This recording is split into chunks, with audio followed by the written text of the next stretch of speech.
Welcome to Mind Crime Liberty Show with me, Swithin Dobson, and him, Tim Patton. Today we are joined by Rick Storey to discuss autism.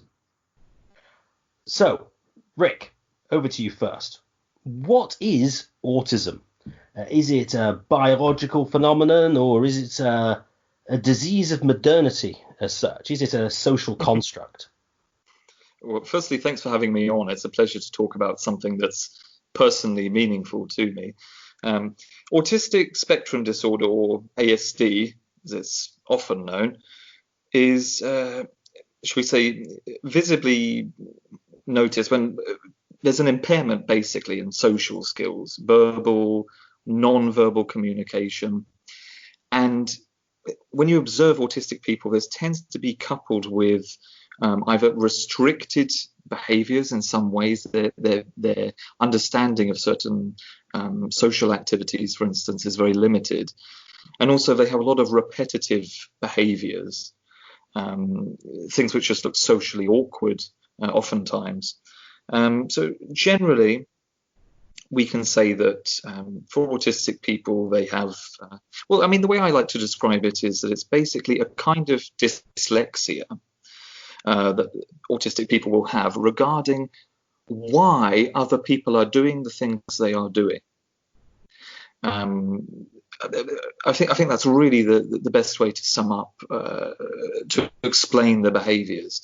So an autistic person will see someone else engaging into a certain behavior, and just at a neurological level, they're not capable of understanding what the motivations are that someone has for engaging in that behavior. So only then, if the behavior is very routine, will they begin to build up a pattern in their mind of what that person's doing, why they're doing it, to be able to relate to it over time. Those sorts of things to a neurotypical person, so that's a normal person, we might say, it just comes intuitively. It just happens. It's not something that you have to actively try to process in your mind or to learn. Typically, we say that autistic people can very often be non-verbal. I have a son who is autistic, and he is non-verbal.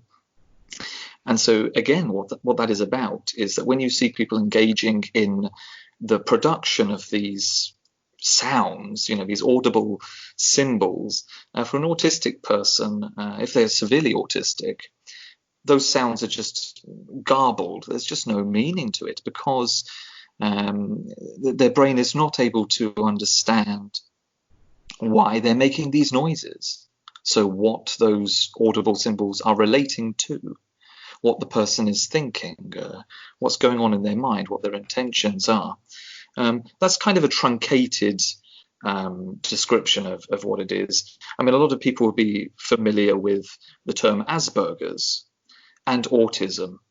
We tend not to use those terms now. I don't know why the language has changed, but we tend to refer to people who have Asperger's as being high-functioning autistic people, high functioning in the sense that they can lead a sort of normal life.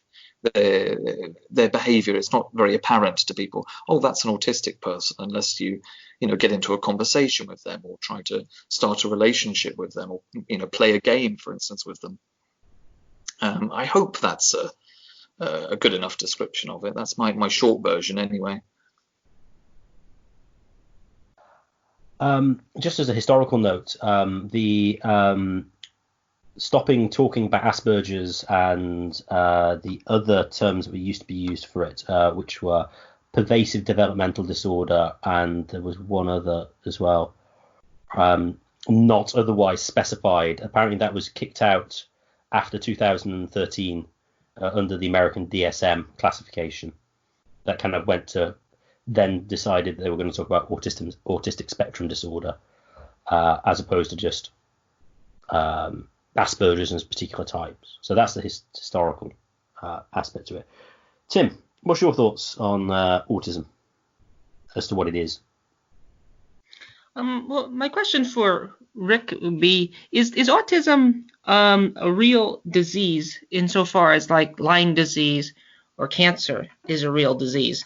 Because, you can go to the doctor, you can get a Lyme titer test, or you can get an MRI, an X-ray. You can figure out what cancer is. You can figure out what a broken bone is. Is autism a real disease? And on the lesser scale, things like ADD and ADHD. From my understanding, I was sort of reading up on this. One of the criticisms of things like ADD, ADHD is that, well, everyone has trouble paying attention. Everyone has trouble fitting in certain social situations. So this leads some to believe it's a sort of quote unquote fake disease. Is that a fair accusation, or is that what's your thoughts on this? Well, I think there's definitely there's a huge amount of evidence that autism is something biological, physiological even. It's definitely something that's happening, or even it's the way that the brain is wired. So, I don't think we can necessarily class it as a disease. And also, I think that I picked up there that you were perhaps a bit wary of labeling people things, as people get labeled with things like ADD or ADHD, as you've just said. And so, of course, we have to remember the work of someone like Thomas Sass, who pointed out that as soon as we start labeling different categories where people have different psychologies and that sort of thing, this could, of course, be used as a tool of the state in order to ostracize certain people, to lock away, basically, people who do not think correctly, whatever the prescribed correct thinking might be. But nevertheless, all of that said, autism, as I've said, is something definitely neurological. So, as I said, there's a lot of data about this. The way people have tended to describe autism, and certainly this is following the work of a famous psychologist called Sacha Baron Cohen. Oh no, sorry, that's the name of his son. I've forgotten the name of the father. But anyway, Baron Cohen, who's a famous psychologist, he has done a lot of work to show that autism is actually what he would call the extreme male brain. So just in the same way as we can actually identify that there are differences between a female brain and a male brain, even in the physiological construction of the brain, where certain membranes, for instance, or certain layers will be thicker for women or thinner in the male brain. Well, the autistic brain is like the male brain, but just to a much greater extent. There's some very superficial evidence for this, which is that the ratio of autistic people who are male to female is actually 4:1. And it's even greater for higher functioning autistic people, what we used to call Asperger's syndrome, which is 8:1. And as I've said, there are the physiological differences that we've been able to determine as well. But what this leads to is the way that men think is typically very categorized, and it's very systematic. And this is in contrast to female thinking, which is very diffuse. All the different parts of the brain will be in lively communication with each other.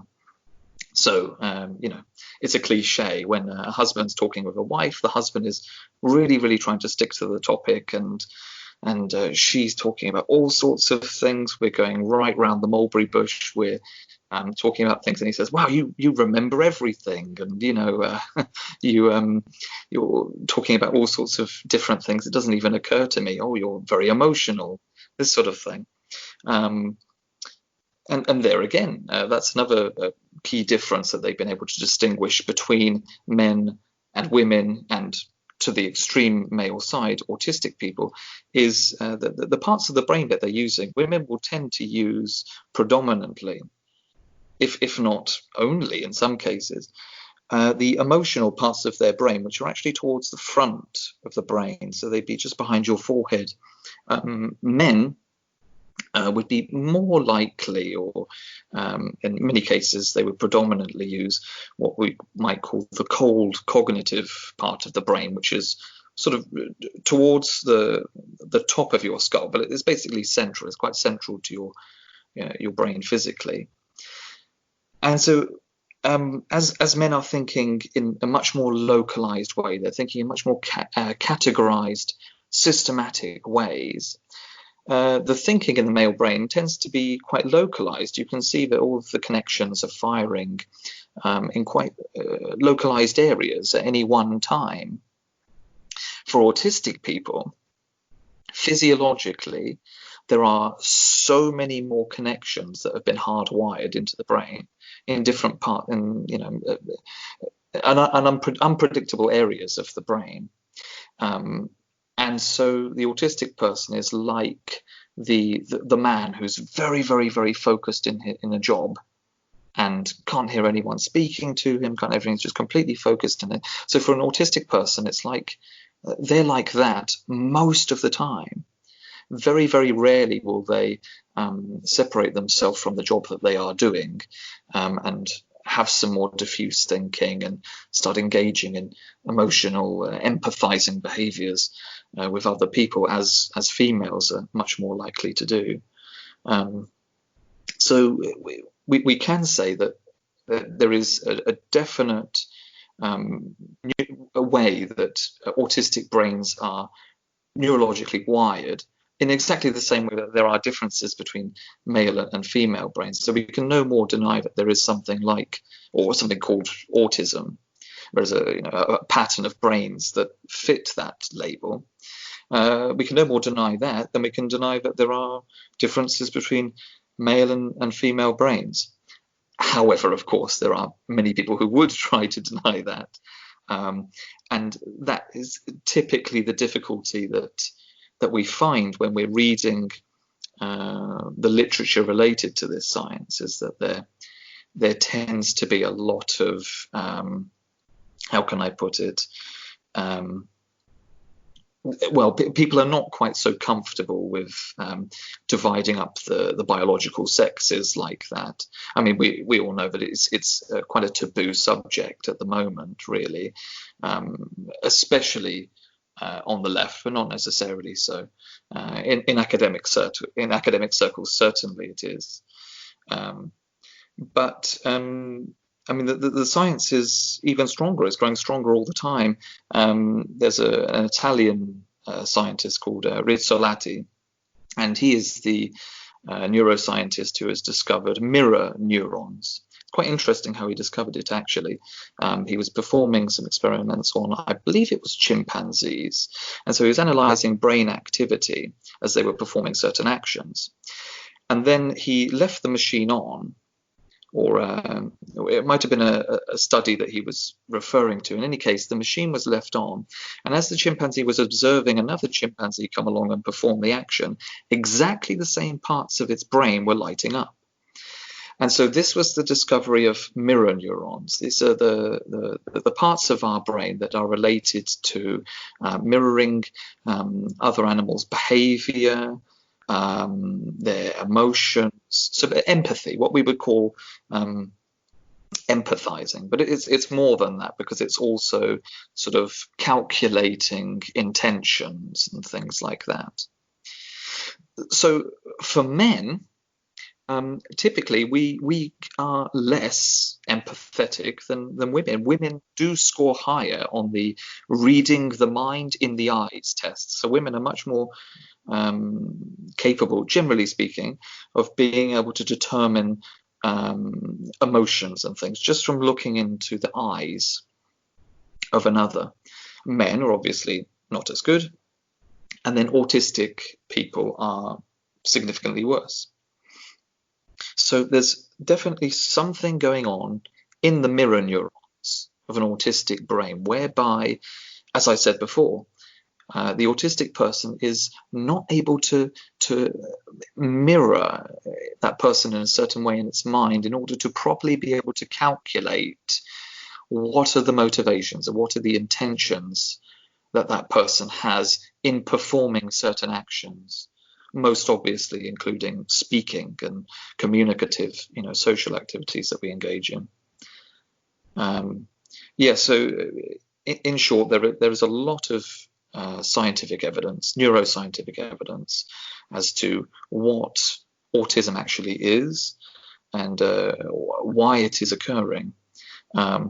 The conflict that comes in academically thereafter is typically involved in, specifically what mirror neurons are involved in this, what mirror neurons are perhaps deficient or something like that in autistic people. So it's trying to refine our understanding of what's going on in the brain, which, our knowledge is very limited all round in terms of neuroscience anyway, let alone in this one particular topic, especially as there is a culture which doesn't feel especially comfortable exploring this because it implies that there are significant differences between sexes. That's quite a good summary, Rick. The idea that the autiste is a strong male brain, I think, is quite obvious if you ever kind of come across them to a large extent. They tend to be highly obsessive about one thing. So, for example, my son is also autistic. One of them is anyway. And the classic kind of male, you basically have the classic kind of like nerd archetype of a man, and you just ramp it up by 100 times, and you've got an autistic. Yes, that's pretty much what you've got. I mean, he'll just sit and do jigsaws all day. That's all he'll do. Yeah, absolutely. He doesn't talk, and he's massively obsessed with mechanical processes.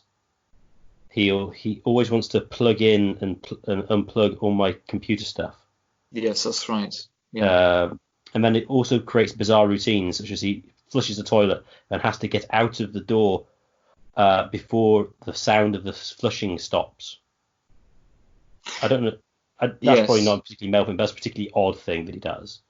I don't know why they do that. Well, I think that is related to. Stu, I mean, you're absolutely right. I mean, the characteristics you see seem to be like what a guy would be doing, but to an extreme degree. So, for instance, men will be tinkering away on a particular project, and we can stay focused on that for a very long time, whether that is writing a book, painting, fixing up a motorbike, carpentry. The list goes on. So that is very systematic thinking, and it's very narrowed. So autistic people have extremely narrow interests. They'll become fixated on a particular topic. And so this is why, for instance, people with Asperger's typically ended up in some sort of scientific field, doing the same sorts of experiments over and over and over again. And they're very comfortable with that, and they like that everything is systematic and it works in a certain way. And this is why they like mechanical things. Mechanical things will perform the same function again and again, and maybe make a particular sound and have a certain feeling to it. And that's quite comforting and exhilarating in a certain way. And you see, people are not like that. Humans are very unpredictable. They'll change and be doing a whole variety of different things from context to context, and blurring the boundaries of different contexts. And so humans are actually not that pleasant, really, to be around for an autistic person. If I can put it that way, I tend to speak in that language because I think. Having an autistic son, it's quite fun in a way. It's interesting because it's like having an alien son, because they think in a very different way. And so you have to try and get into their little world to understand what's going on, just as you would have to with the very focused intellectual man who's in his little study, and he's plugging away at something in particular. It's quite a challenge to get into their mind, to get into where they're at. And it's a bit like that, having an autistic person in your life. And something else I wanted to mention, you mentioned that your son will run out of the room as the toilet is flushing. Another male trait that we see in autistic people is that they tend to like, or what's the word that I'm looking for? Experiences that are thrilling. They like, for instance, my son, when he was able to climb on top of things, he liked to go to the edge of the table, and he just liked to stand on the edge of it, and it was just thrilling. And I still can't think of the word at the moment, but it's something very exhilarating, sensory. I can't quite put my finger on it, but you understand what I mean. Yeah. So I think, as the toilet flushes and there's a loud sound, and just to be able to see, can I get out of the room quickly just before the thing makes a sound? That's quite exhilarating. And making loud sounds, something called stimming, which is like flicking your hands about as fast as you can, all sorts of, what seem to be very bizarre behaviors, which maybe some men might think to themselves, oh, I used to do something a bit like that when nobody was looking, when I was younger. And autistic people just love to do it, and they do this very frequently. They love the intense sensory experiences. It's a strong source of comfort for them, actually. It kind of relieves all the anxiety and the stress of what is otherwise quite a baffling world to them that they live in. Is autism a feature? Is autism quote unquote bad? I mean, if you look through history, there's it's reported that Mozart, Newton, Nikola Tesla, Gates, Wittgenstein, these are all great people and from history, great men of history, who all are probably borderline autistic. I mean, whether or not you go back and see, it's of some question. But it seems like a lot of the great people throughout history have been on the spectrum. They've had a lot of these quirks, and to a certain extent, like what Swithin's son, if he leaves the toilet on and wants to get out of the room, to a certain extent, who cares? This is quote unquote unnormal. But is that really a big deal? I mean, is autism a feature? Is autism something that we want? I mean, is there only downsides to this? I would think there's huge upsides to autism if you're looking through all the people through history. So is this something that we want to teach out of children, or is this something we medicate? And we'll move on to this with our third question. But if you guys could go on about whether you think it's a feature or mainly a bug. It's a good question you ask. Is autism good or bad? I suppose the initial answer would have to be a bit of a Jordan Peterson answer, which is, well, it depends what you mean by bad, or something like that. I mean, with autism, if you have a young autistic child, it can be very difficult, especially if they are non-verbal, to teach them how some behaviors are dangerous and they shouldn't be engaging in them when you're not able to readily communicate in any way, really, with the child. It becomes very difficult because they need routines and patterns of behavior for them to be able to get something, to get why we do certain things and why we don't do certain things. And so, for instance, being safe around traffic, or even something as simple as, my son used to have no qualms at all about just going and joining another table in a cafe or something like that, and just grabbing someone's apple juice and just sipping away and just listening to them talk, at which point you turn around and you say, oh my goodness. And thankfully that was in a Mediterranean country, and they love children, so that was fine at the time. So teaching them without speech and without them being able to readily understand even the not explicitly communicative behaviors that you're engaging with them, it just means that parenting can be a lot harder. It can be a lot harder to keep them safe. Obviously, it's not impossible. Obviously not.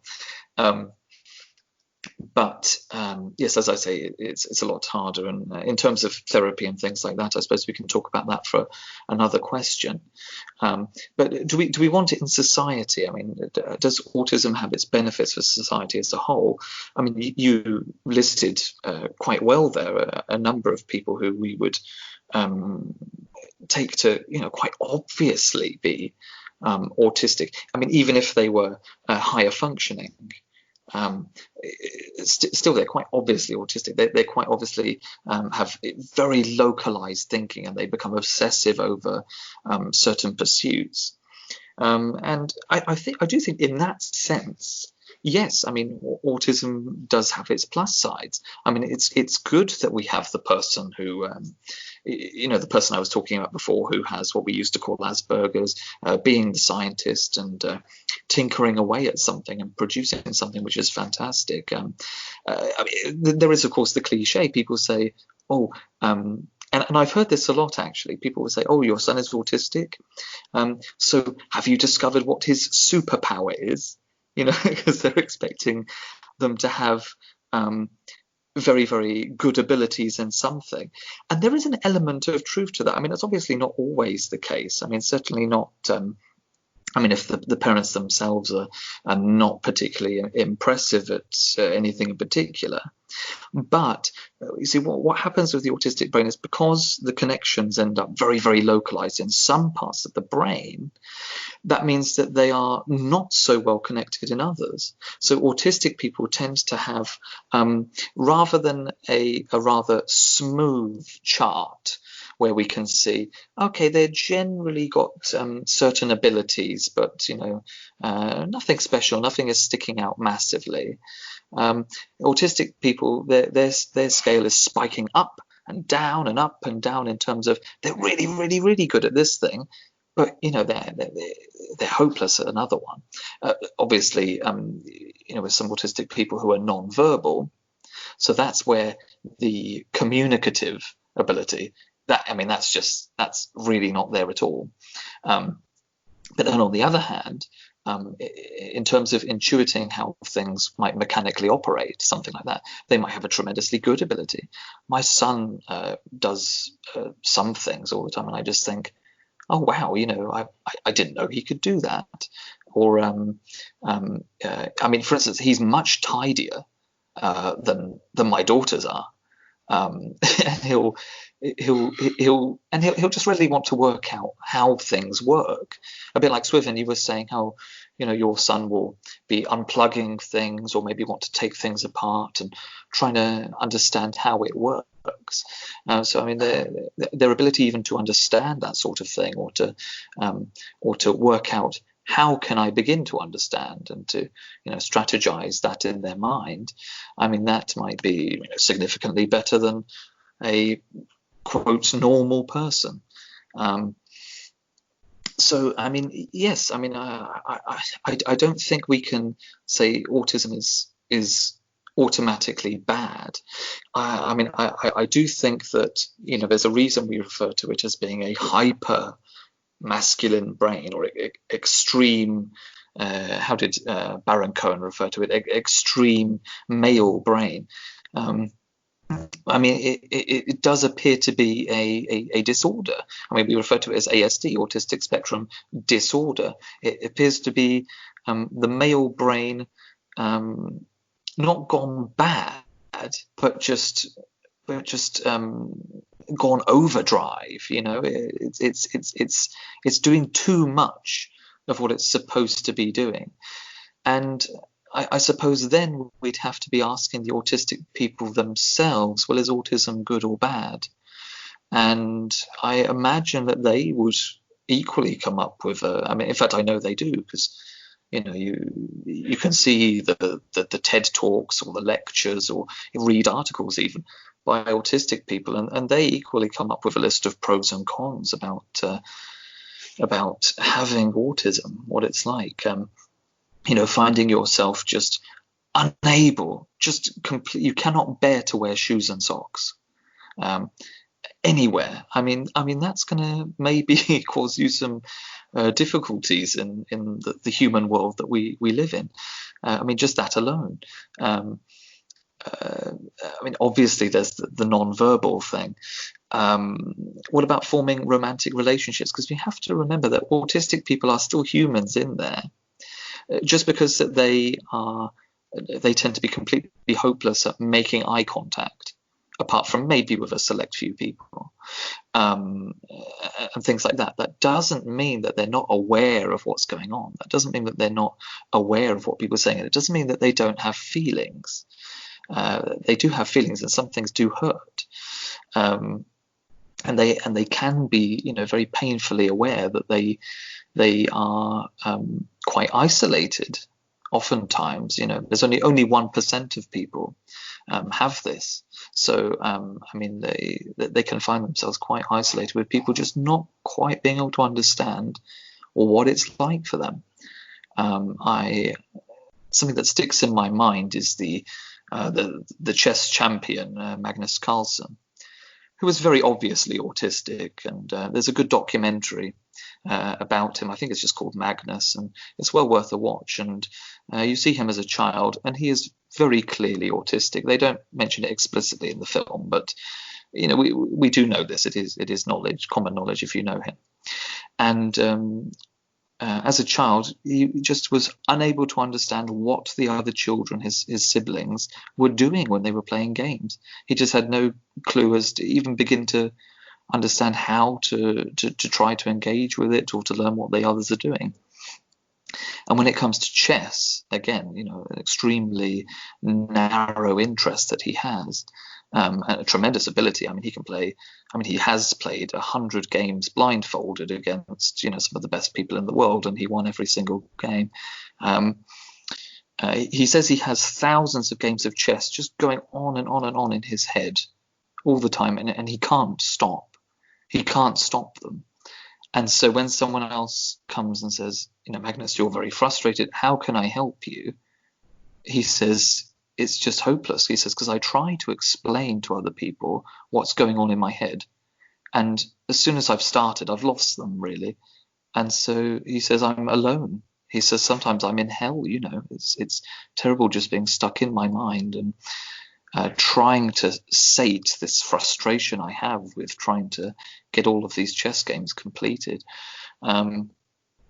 So, I mean, I'm finishing on a bit of a dark note there, but I do think it's necessary to get that out there, because people do tend to think autism is just, what's their superpower? Are they Rain Man? Are you going to take them to a casino and win lots of money? And it's really not. It's really not so simple. And very often it's not so much fun for the autistic person in particular. So yes, I suppose I could go on, but probably just leave it there. That's good, Rick. I think I would suspect the more we learn about autism in general, I don't think we'll end up. I think we'll move away from autism spectrum disorder, despite going to it.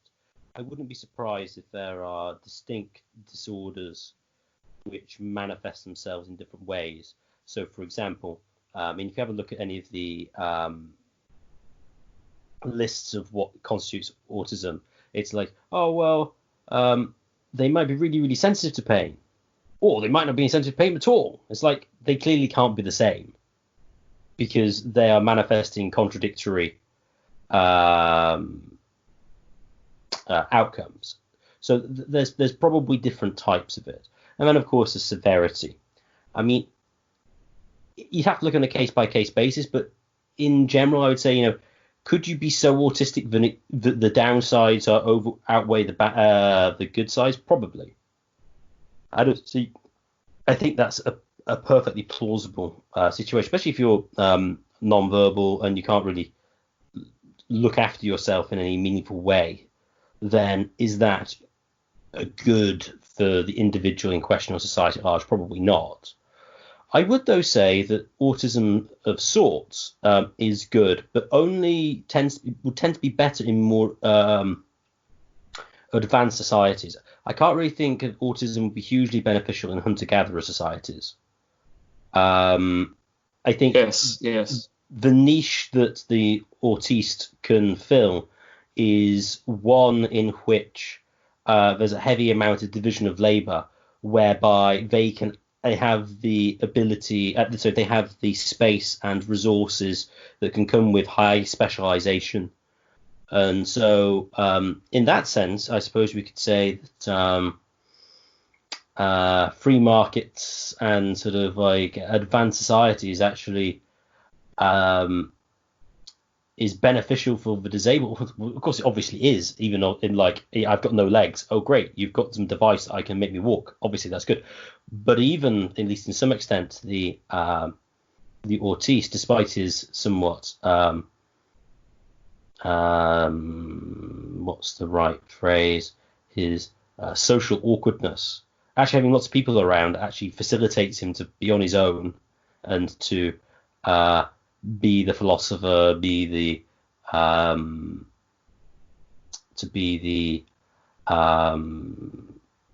engineer, etc. With Newton, I'm pretty sure Newton was autistic. Rick, this might be moving on to the other question. Sorry, Tim. Is left-handedness associated with autism? Because I'm pretty sure I remember reading it was. And I'm pretty sure that Newton's left-handed. He was also premature. You know what? I can't remember exactly, but that is ringing a bell in my mind. Yes, I seem to remember reading that somewhere. I mean, there probably is. I mean, if not a correlation, I mean, there could well be a connection there. There could well be a relationship. And yes, I mean, what can I say? I agree very much with everything you've just said. Some autistes have suggested that they live in communities of autistic people all by themselves, because they do find that living in the real world, shall we say, people tend to cheat and people lie and that sort of thing. These are things that autistic people don't tend to engage in. Autistic people are not really violent, and they are not cheaters and liars. Those sorts of things are, well, unsystematic. It just doesn't fit comfortably in their minds. It's just not playing by the rules of the game, So they don't like those sort of behaviors, and they, obviously not being able to read other people very well. It's very difficult to determine when other people are conning you, tricking you, being insincere, etc. And so they suggested autistic people should live in a community together. I mean, which is fine, and I think could be possible. However, as you just said, I mean, that is presuming a certain level of society, if I can put it that way, or the type of society, shall we say, where having very specialized skills is possible and welcome. And I mean, this is why, for instance, in a country like Japan, even, so we're not even just talking about the West, in a country like Japan, autistic people will be looked after pretty well and will be, what can we say, integrated into society pretty well. Yes, I mean, that was just to agree with your point there. But in terms of the left-handed thing, and in terms of there being different types of autism, and again, I agree with you completely there. I mean, what we can say is that there is that there's something going on in the mirror neurons. There's some kind of quirk there. I mean, the evidence is pretty clear that autism is genetic.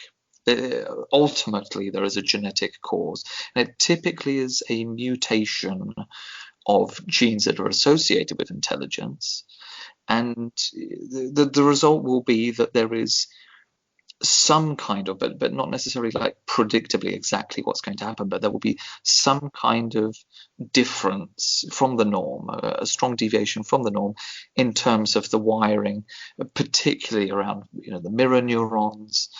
And I mean, these could well also be related to things like left-handedness or behaviors which are outside of the norm. And I think there is a if not a spectrum, I mean, there is a a broad variety of things that can happen as these particular genes mutate. And I mean, it's interesting to note also that, I mean, there is I mean, a similar thing that we tend to talk about is also psychopathy. I mean, psychopathy is also, I mean, arguably extreme male behavior. And I mean, psychopathy is also where there's something different about the mirror neurons. You're not quite able to empathize with someone to the same degree. There's, I mean, so just as we talk about there being factor 1 psychopathy, which are traits which are not up to factor 2, not at the criminal sociopathic level, not at the antisocial behavior level, but the person is just unable to empathize enough that they'll be prepared to step on other people in order to climb to the top, for instance, but also charismatic enough and able to understand people well enough without actually being able to sympathize with them properly. But they can fool people, and they can be quite charismatic, and so this is why people who are factor 1 psychopaths tend to be things like CEOs and things like that. Obviously, until they get to the sociopathic level, they're still able to lead a normal life. They're very high functioning, and if anything, I mean, they have a masterful control over social situations. They can be the life and soul of the party, these people. They're politicians very often. In fact, psychopaths and sociopaths are attracted to positions of political power, political offices, because of the sense of impunity and the sense of being above the others that they innately have. There's something satisfying about that. Now, autism is definitely, I mean, I have to be very careful here, not being an expert myself, in drawing such a strong link between something like psychopathy and autism. But all I mean to say is that, we already talk about something like psychopathy, where there are these differences from the norm in terms of your mirror neurons, how readily you can empathize, that sort of thing. And there are varying degrees of it, and you need to be careful. Someone, just because they are psychopathic, that doesn't necessarily mean that they are going to be heartless and cold and committing all sorts of antisocial behaviors and crimes and that sort of thing. And so there's a great variety there. I think similarly we need to see autism in terms of that as well. Certainly, though, I mean, autistic people are nowhere near as dangerous as, say, a sociopath or something like that. Typically, autistic people wouldn't hurt a fly. But yes, I mean, it's fascinating. It's fascinating. But ultimately, we still have to say that our understanding of the neuroscience is still really quite limited. So we have to be careful about what conclusions we come to. Sorry if I went off on a little bit of a tangent there. I just thought it was a bit relevant. No problem. So, moving on here. What causes autism? While we have the vaccine movement, and then we have the anti-vaccine movement, the mainstream seems currently to say that there's no link between vaccines and autism. And also there's other causes, of course. If it's not vaccines, it means it's some natural cause or it's some other environmental cause. To what extent is libertarian parents or autistic parents, is this some sort of learned cultural thing where your dad's autistic, you're somewhat autistic, in the same way that you pick up like an accent? To what extent is this genetic? Now, again, there's not monocausal explanations. I'm not looking for monocausal explanations, and I know you're not a capital E expert, but I'm still interested in general. What's the dispute? First of all, what's the dispute regarding the vaccines? And if it isn't the vaccines, what's the other general accepted possible causality mechanisms? Well, I mean, as with many other things where there is very strong evidence for a genetic cause of, whatever it might be, what is vogue in academia now is to try and downplay as much as possible, wherever possible, genetic causes of things, and to focus on environment. So, to dismiss nature and to focus on the nurture of the person.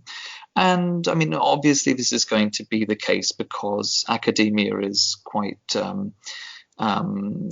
in the thrall of leftist ideologies at the moment, and so they would typically tend to be on a more they would typically tend to be more deterministic, in the sense that they would think that government activities, for instance, could resolve certain issues for a particular person and kind of nurture them in a particular direction until they start to behave in more favorable ways, or whatever it might be. I could go on with the list there, but I don't think that needs much further explanation. And so autism is no different, where there is very, very strong evidence that autism is genetic, to the extent that in academic papers they will simply say autistic spectrum disorders are neurobiological and genetic. Here are the papers, here's the citation, full stop. Which is kind of unheard of, really. I mean, in scientific papers to be so definite like that. I mean, only maybe sort of arrogant physicists, who think they have the answers for everything, might write in a style like that. But certainly not in like neuroscience, where things are so uncertain. We feel as though we have to be so careful about making conclusions. But the evidence is so strong. But that doesn't stop the academic culture from saying, okay, we've got to be careful about just saying it's just genetic, because then that might encourage all of the different workers in all the different fields associated with autism to say, well, I guess there's nothing that we can do about it. And so that it might create a culture of fatalism, shall we say. I don't think that's the case. I think just because you can see that it's autistic, I don't think that that doesn't detract from the fact that autistic people are our family members. Autistic people are our friends very often, and we want the best for them. We want to see them happy and healthy, and we have no reason to want anything otherwise. So, I mean, the debate in terms of the science then comes in with, well, what are the epigenetic factors? So, what is there in nurture? What is there that happens, especially around the age of 2, which is when autism sets in? I mean, maybe a little bit before, maybe around 18 months, maybe when they're 3, but basically when they're at the age of 2. What happens then, which is, triggering the development of this autism? Ask any parents of an autistic child and they'll tell you, well, I was sword fighting with them and they would look at me and they'd be smiling and they'd be very engaging, and something just happened when they were 2, and all of a sudden they were very different. They wouldn't, run in a straight direction towards me anymore like they used to, and it can be a very challenging time for parents, because it's as though some people say it's as though their son was taken, or their daughter, less often, was taken away from them, and now they have another child. I was joking earlier saying there's a bit like an alien, so it's like your son has been replaced by an alien. I know that sounds very harsh and it sounds cruel even, but this is what people experience. That's how it is. I have to say it how it is. And you mentioned vaccines. Now, vaccines is one thing people try to, blame for the development of autism, because it's so sudden And because, it is around that time, it's around that age that children will be having all of these vaccines. Now, I must say, my son has not been vaccinated at all. My son's had no vaccines whatsoever. And yet, he has developed autism.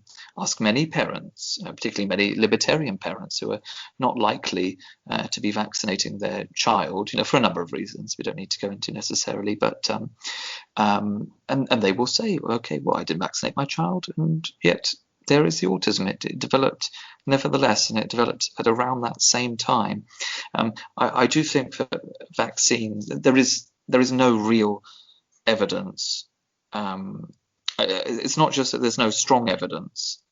And again, this is just my opinion, I suppose. I mean, maybe I could do some more reading, but I mean, from all of the science that I've seen, there's nothing to suggest that vaccines are a causal element in autism. There is a good documentary. I can give you the link if you'd like to put it with the show notes. It's a documentary called The Vaccine War, which is quite good, and it does show you the scientists who are involved in this. They're not getting any sort of payment. They're not living a life of luxury because they've been paid off by Big Pharma or something like that. And they go through the scientific evidence. There's another YouTube channel called Healthcare Triage. I mean, it's quite a nice channel anyway. I mean, they will go through all the academic papers and the consensus that's developed about all sorts of different medical questions that people have, and it's quite watchable. I believe they have a video on autism as well, if I remember correctly. So, I mean, I'm sure, most of the listeners here are going to be libertarians, and I'm sure there will be a great deal of them that don't like what I'm saying here. Of course, we should be happy to be proven wrong if we are wrong. I, of course, would be. I personally think that there's much stronger scientific evidence to say that in utero, so as the fetus is growing in the womb, things like the exposure to testosterone that the fetus has in the womb, things like that. I mean, there are a number of other factors like that. I think perhaps in the future, the development of autism might be put down to a number of factors like that. Obviously, we can't be certain, but certainly the scientific evidence is pointing more in the direction of things like that. It's not pointing in the direction of, or what other theories are there, things like the mother isn't giving the child enough attention, or something like that. I mean, I think that gets a lot of truck, it gets a lot of mileage, that one, because of how tremendously guilty parents can feel about having an autistic child. The questions will crop up, especially in a mother's mind, of what did I do wrong in order to give my child autism? And there is no evidence to suggest that they have done anything. It may very well have much more to do with testosterone in the womb. And I mean, it could. It seems to have something to do with the father as well. I mean, it seems apparent that the autism that my son has is definitely mostly coming from my side of the family. There are a few examples I could give. Yes. Yes, I don't think there's really anything else I can say there. I hope that was a sufficient enough answer. So yeah, with the vaccine thing, I'm agnostic on vaccines in general. As to whether it causes autism, I don't know. I've looked into some of the vaccine stuff, not a huge amount. I mean, you said, Rick, that a lot of the time autism will just sort of appear. That certainly wasn't my experience. Certainly doesn't seem to be like that. It seems to be kind of like more gradual than that. So there's no sort of one point you go, hang on, it's changed. Can I interrupt you? What was it over the course of, let's say from like 18 months to like in their third year? Was it like over that sort always about 6 months behind his sister, who was a twin, interestingly. Interesting. Yes, yes. So that's interesting with the testosterone thing, because she, for example, is like the most girly girl in existence. Very interesting. So yeah. not what you would expect from a testosterone theory in the womb. I mean, obviously she may be even more girly. I suppose that's possible. Counterfactually, then that would make sense. So yeah. So did he have over 18 months? He was always a bit behind. He lost a lot of birth weight early on. He had reflux, and then he was always about 6 months behind his sister. And his speech wasn't great at 2, but we thought, well, he's just behind because he was premature. Yes, yes. But then he kind of wasn't progressing in the way that you would have expected. But he would always kind of been behind. And she wasn't particularly on what you would normally expect, because she was also a little bit behind as well. Again, premature, like, nah, it's fine. Because the problem with the medical establishment is the same about vaccines, is the view that everyone portrays is you're either pro or anti-vaccine. It's like, well, you could be pro some and against some. I mean, you don't have to be all for all of them and against all of them. It's an all or nothing approach, and that's how I'm generally distrustful of the medical establishment when they get their charts out and go, oh no, your child is underweight. It's like, really, yes, on some big average, but like he was really little when he was born. Like they treat you as a little cog in a machine, and especially just with vaccines in general. No one will do double-blind tests on vaccines because they claim they're unethical because they work, but then, well, they can't prove it they work because they won't do double-blind tests. So as I say, that's my, and I think vaccines I heard seen some epidemiological evidence that vaccines could be implicated in, say, asthma. I've seen something to that effect. I think it was in Canada. But no, not on autism as such, but I thought that was worth mentioning. One thing you did mention, age of paternity is quite heavily linked, I think. I think the argument being that sperm is worse, effectively, and so produces maladaptive children. But it's certainly genetic. I mean, you can definitely see autistic traits in a number of my family members on both sides, actually. Not just me. So it's not just it's not just libertarian autiste. Yeah. And also I was pretty young. Like how old was I when? He's 5. So I was like 28. So like 27 when they were conceived, something like that. So unless my sperm quality is reducing at a rapid pace, that would seem to be an odd explanation for it. So it could be more of the actual sort of female egg side, which if you go on a genetic level, which is possible. Nobody particularly knows, but you say people think, oh no, genetic explanations are bad, you can't do anything. It's like, well, if you know something, you can try and do something about it. Because exactly, if you don't know, well, you can't do anything. Yes.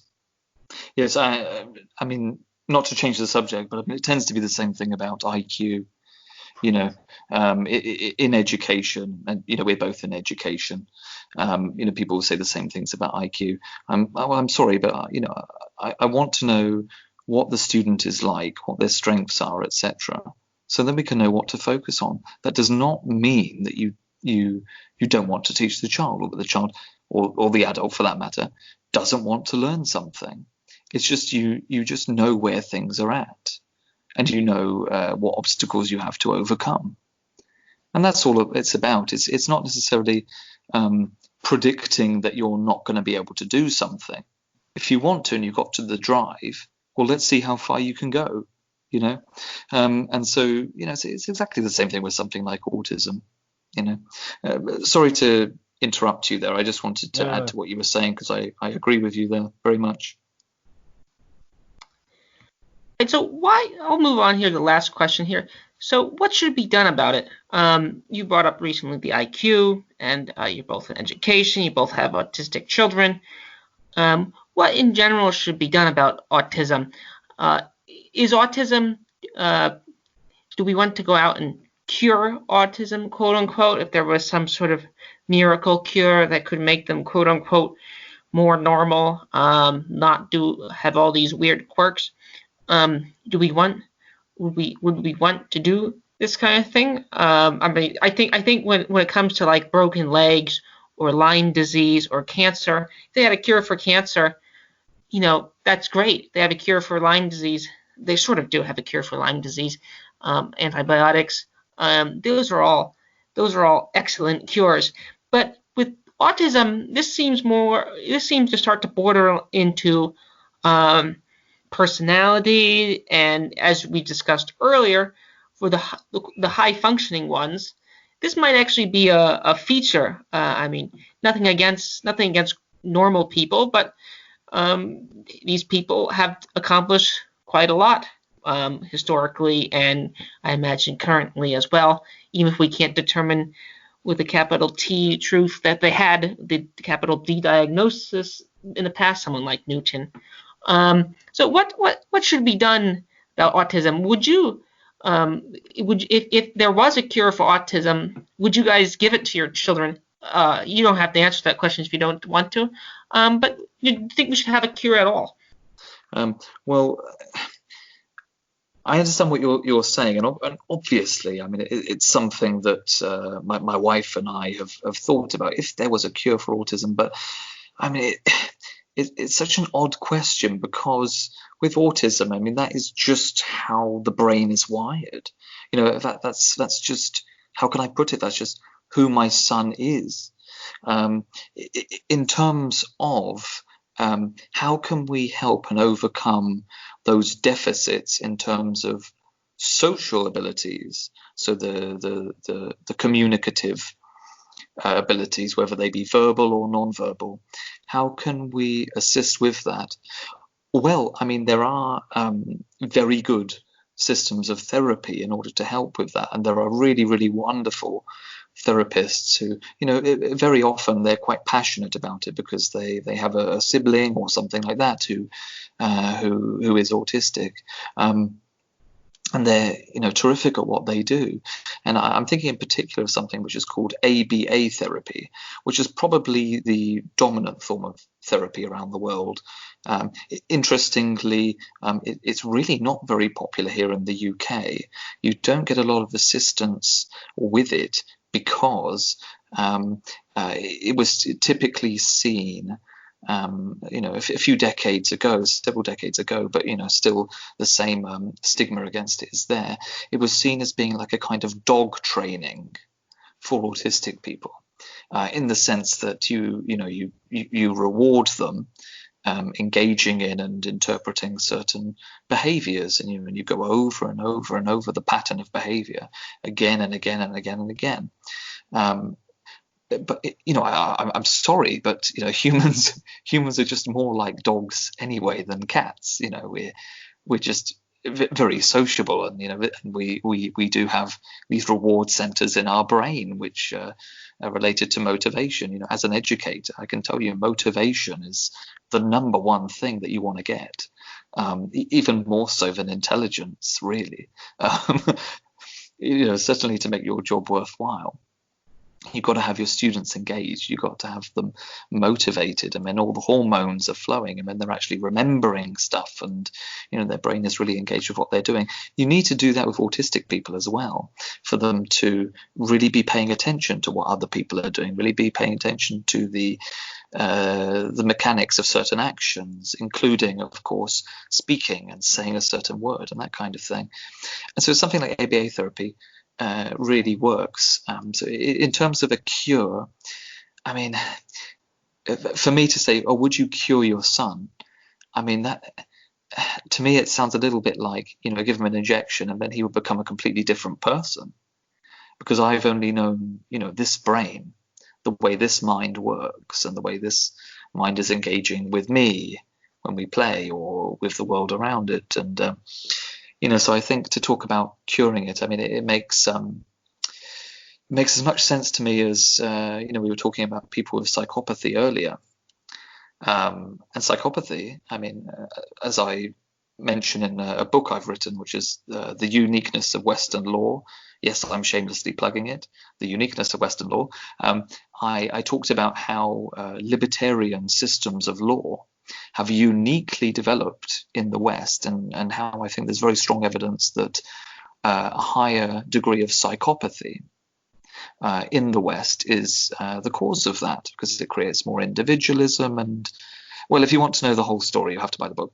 But the point that I'm making is that, would we say that we want to cure psychopathy just because psychopaths have a slightly different brain to most people?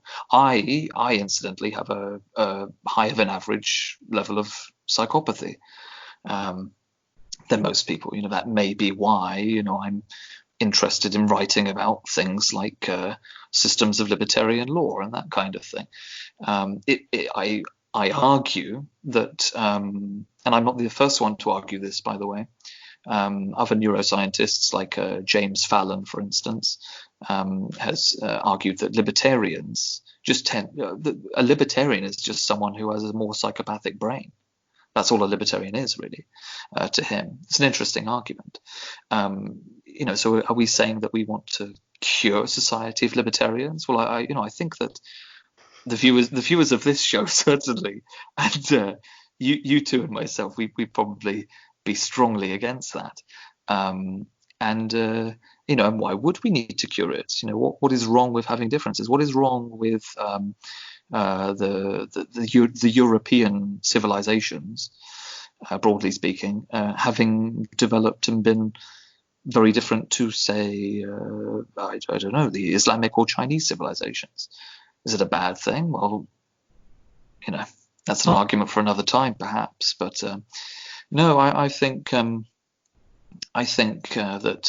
autistic people do provide a richness to society, not just necessarily in the geniuses that we've listed in the show so far, like Tesla or Newton, or all kinds of different famous mathematicians, or someone like Magnus Carlsen, a chess champion, who's fascinating to watch and to get into the mind of. I think for me personally, having had an autistic son, it's been very enlightening in terms of trying to understand what does it mean to live a fulfilled life, because the way he thinks is so very different to mine, and you try to work it out. What does he love? What are his skills? Where does he fit in? How can he fit in? And it really has highlighted the question in our minds as a family, what it means to live a fulfilled life. And so, I mean, that in itself is a great blessing, I would argue. So, that alone, it makes it quite worthwhile, the whole journey of parenting an autistic child. I don't know how you feel about that, Swithin, whether you thought similar things. Well, when it comes to a sort of genetic cure as such, I think what one would have to do is to disentangle those aspects. Well, firstly, those aspects of autistic personality which are just kind of bad.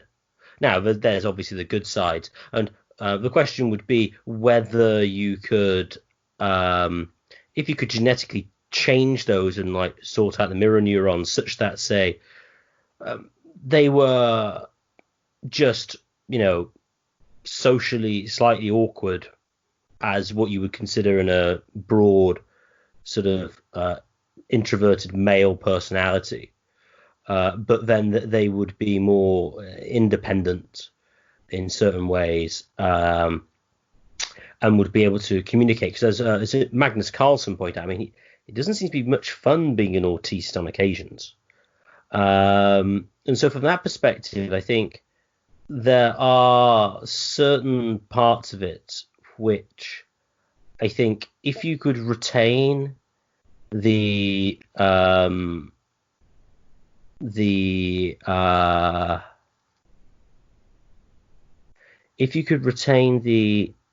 kind of better aspects, then I think yes, because I mean, my son Jory, he does weird. He just like bites his hand and makes weird noises, and like he doesn't wipe himself on the toilet. You have to go and wipe him, but he won't tell you.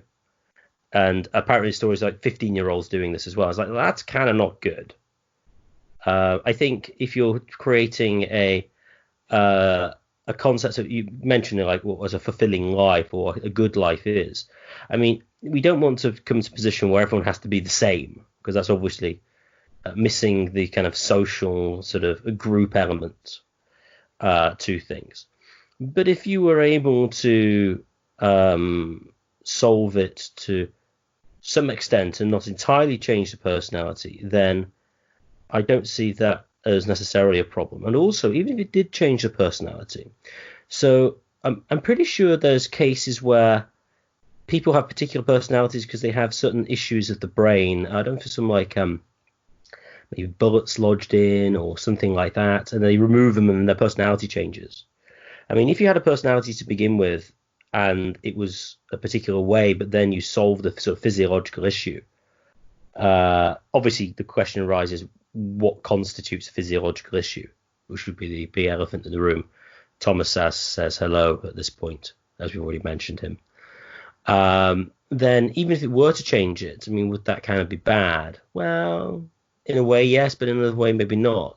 So certainly we don't want to have a situation where there is one personality which is the correct one. And this is the potential problem of certain genetic engineering in IVF, in which a certain personality type or disposition is desirous by lots of people, and then everyone tries to change their children accordingly, and then you don't get those other niches filled, which are actually better for the group as a whole.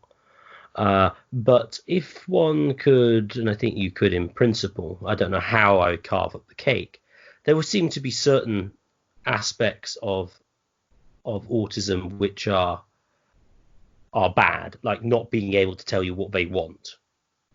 I mean, you have to guess for Jory. He just can't tell you. Yes, yes. I mean, if I could solve that, would I? Yes. And if it's genetic, so what? I mean, that seems to me a better way of doing it than therapy, if you could. So it would be a question of identifying those things which are kind of obviously bad, and then the other things which are kind of like, well, it depends on context. Then okay, yeah, maybe you leave those alone. But that would be the general way I would approach the question.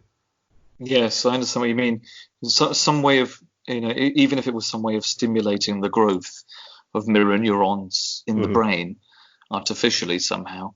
I mean, yes, that might be very helpful. I mean, otherwise you end up with the cliche character of the mad genius who can't even tie his own shoelaces, and as you already said, may even have far worse habits than that, can't look after themselves properly. And it's very funny to see that kind of mad professor character.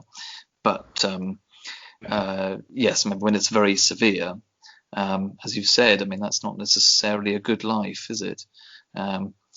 Yes, interesting to see how it will develop in the future. But yeah, I mean, as far as, because it is genetic and it's something neurological, it's there wired into the brain. I think the way forward may be, rather than having designer babies and using what is it that the Chinese were using? What was the name of it for CRISPR? That's the one. Thank you, CRISPR. Yes, for toying with our DNA. That maybe viruses.